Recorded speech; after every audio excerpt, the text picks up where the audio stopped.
तो आज हम एक बहुत जानी पहचानी कहानी की गहराई में उतरेंगे। ये कहानी है ईमानदारी की, मेहनत की और इस बात की कि इंसान का चरित्र ही उसकी असली दौलत होता है।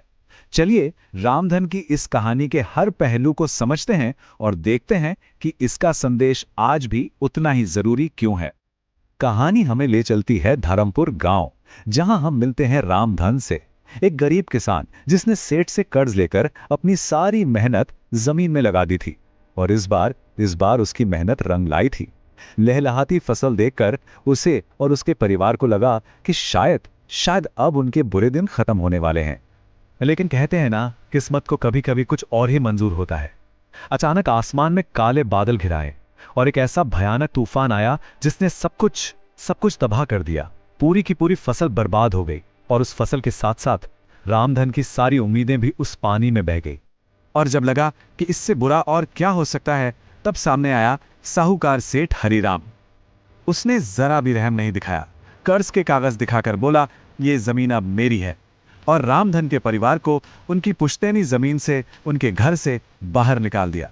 तो यहां से शुरू होती है रामधन के जीवन की असली परीक्षा। जब सब कुछ छिन जाए तो इंसान क्या करता है।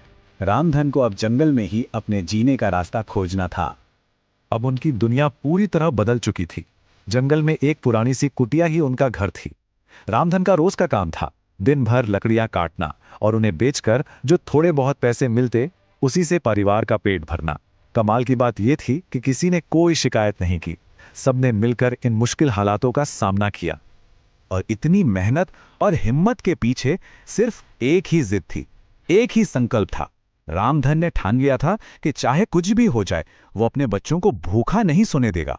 और यही लगन उसे हर रोज ताकत देती थी। और यहीं कहानी एक ऐसा रहस्यमय मोड़ लेती है जिसकी किसी ने कल्पना भी नहीं की होगी।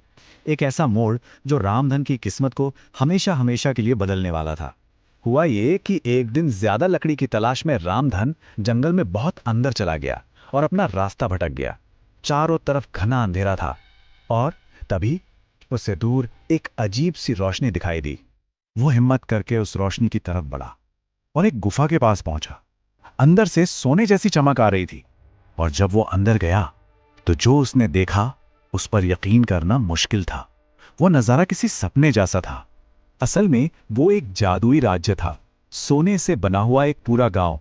वहां के राजा बहुत बुद्धिमान थे। उन्होंने रामधन की आंखों में उसकी सच्चाई और उसके संघर्ष को एक पल में पढ़ लिया। उन्होंने बताया कि ये जगह हर किसी को नहीं दिखती, ये सिर्फ उन्हीं को नजर आती है जिनका दिल साफ हो और जो सच्चे मन से मेहनत करते हों। और ये बात बहुत जरूरी है। राजा ने रामधन को जो सोने के सिक्के दिए, वो कोई दान या भीख नहीं थी। नहीं, वो रामधन के चरित्र का, उसकी ईमानदारी और उसकी कभी ना हार मानने वाली मेहनत का इनाम था। चलिए अब कहानी में वापस चलते हैं सेठ हरिराम के पास, क्योंकि अब लालच और ईमानदारी की सीधी टक्कर होने वाली थी और हमें यह देखना था कि कर्मों का फल कैसे मिलता है।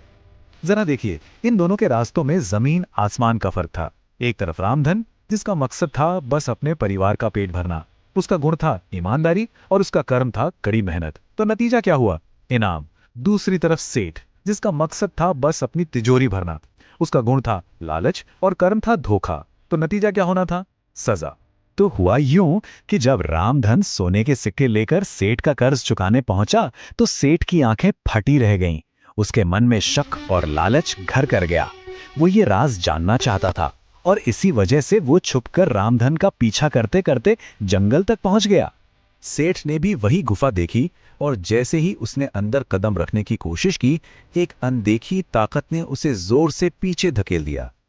गुफा के अंदर से एक आवाज गूंजी जिसने साफ साफ कह दिया कि इस पवित्र जगह पर लालच की कोई जगह नहीं है। और बस सेठ का खेल वहीं खत्म हो गया। उसे पकड़ लिया गया। देखिए, उसके कर्मों का फल उसे तुरंत मिल गया। ये कहानी हमें यही तो सिखाती है, जैसा चरित्र होगा वैसी ही नियति होगी। तो अब आते हैं कहानी के आखिरी हिस्से पर।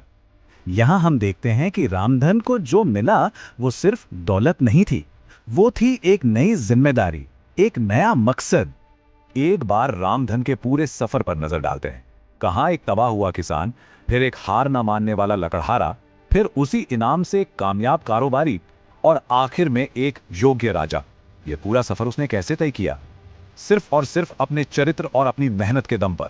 कहानी का सबसे बड़ा इनाम तो अभी बाकी था।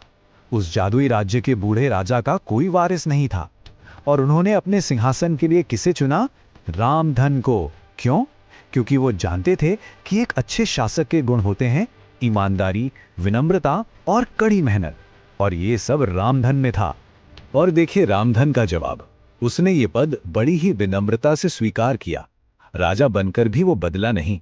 उसने कहा कि हम शासक बनकर नहीं बल्कि लोगों के सेवक बनकर रहेंगे। ये दिखाता है कि असली शक्ति मिलने पर भी वो जमीन से जुड़ा रहा। और इसी एक शक्तिशाली विचार के साथ ये कहानी खत्म होती है कि जो राजा अपने बच्चों का पेट पालने के